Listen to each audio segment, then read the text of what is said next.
genbruger jeg. Så tager jeg også mit køkkenaffald, og det smider jeg faktisk ud i min kompost.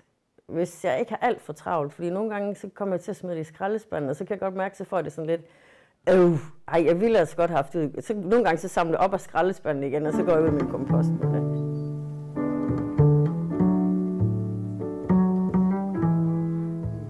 Jeg tror, jeg har gjort sådan nærmest altid, men måske ikke som en decideret affaldssortering, men faktisk mere det, at jeg har genbrugt ting, og det har jeg altid gjort.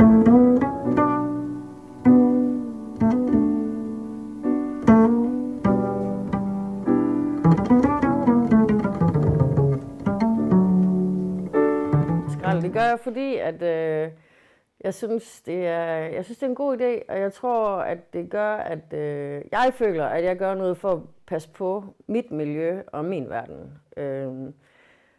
Og den er sgu ret seriøs, fordi at jeg tror, at vi får et voldsomt los i røven, hvis det er, at hvis vi ikke gør noget, hvis det er, at vi ikke prøver på at sortere, og hvis det er, at vi ikke tænker over, hvad det er, vi smider ud, og hvad der egentlig godt kan genbruges. Så derfor tror jeg, at vi skal bare gøre det, skal vi.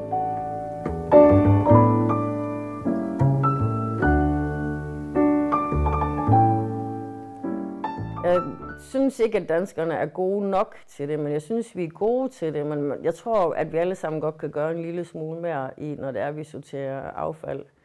Affald er jo... det er måske mere, når man siger affald, så er det måske mere sådan en skrald...